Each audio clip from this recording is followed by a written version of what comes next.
छात्राओं, आज हम भक्ति काल की कृष्ण भक्ति शाखा के प्रमुख कवि सूरदास के बारे में चर्चा करेंगे। बड़े आश्चर्य की बात है कि हिंदी साहित्य आकाश के सूर्य महात्मा सूरदास का, जिसमें भक्ति, काव्य और संगीत का एक अभूतपूर्व समन्वय था, जीवन वृतांत पूर्णतया ज्ञात नहीं है। सूर साहित्य के अंतःसाक्ष्य तथा समकालीन परवर्ती रचनाओं के वही साक्ष्य के आधार पर सूर की शोधकर्ता विद्वान इस निष्कर्ष पर पहुंचे हैं कि संवत 1535 की वैशाख शुक्ल पंचमी को इनका जन्म हुआ।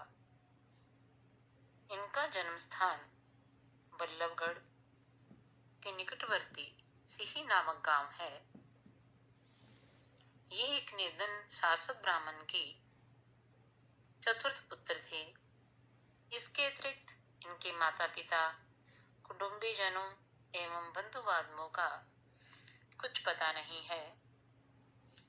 सूर की साहित्य लहरी में इनकी वंशावली का परिचय इस प्रकार मिलता है कि वे ब्राह्मण भट्ट थे और चंद्रवरदाई के वंशज थे, किंतु विद्वानों ने साहित्य लहरी की उस पद को जिसमें उक्त वंशज का क्रिय है प्रक्षिप्त माना है। ये तो निर्विवाद है कि सूरदास नेत्रविहीन थे, किंतु वे जन्मांध थे अथवा बाद में अंधे हुए, ये विवादग्रस्त है। 84 वैष्णव की वार्ता के अनुसार सूरदास अपने बहुत से सेवकों के साथ सन्यासी वेश में मथुरा के बीच गौ घाट पर रहा करते थे। प्रभु बल्लभाचार्य जब ब्रज में पधारे तब गौ घाट पर सूर ने उनसे भेंट की।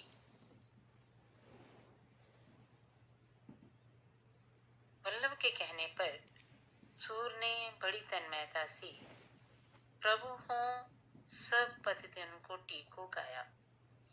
वल्लभ ने उन्हें संप्रदाय में दीक्षित करके भागवत के आधार पर लीलापद रचना के लिए कहा।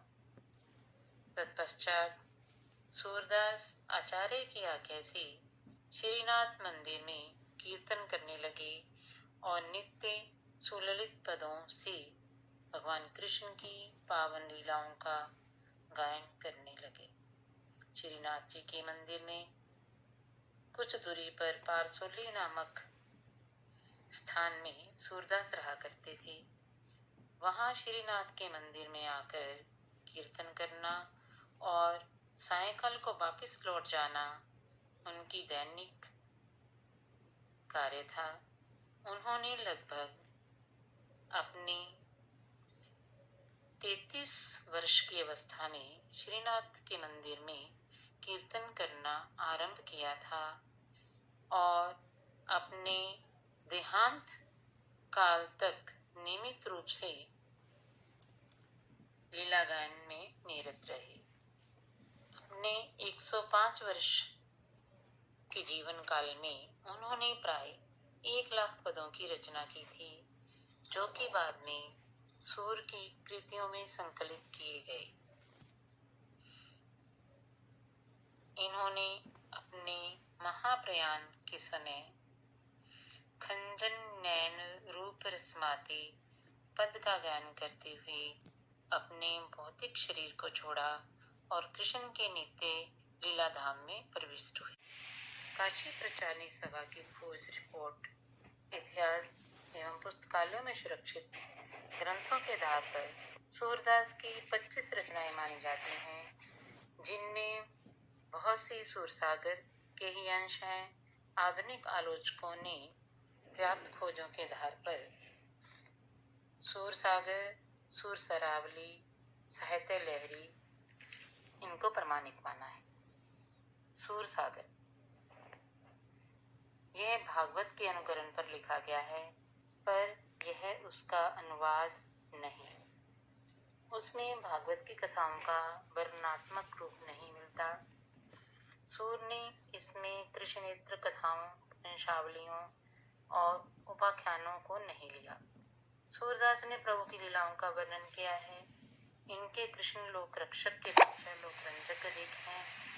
भागवत का दृष्टिकोण अध्यात्म परक है, सूर का लीला परक। भागवत में संसार के वैराग्य उत्पन्न करने की शक्ति है, तो सूर सागर में कृष्ण की लीलाओं में मगन करने की। इससे संसार का मोह अनायास ही नष्ट हो जाता है। सूर सागर सूरदास की मौलिक रचना है। सूर सागर में श्रृंगार और वात्सल्य का सुंदर चित्रण है। सूर सागर का सबसे मर्मस्पर्शी स्थल भ्रमर गीत है।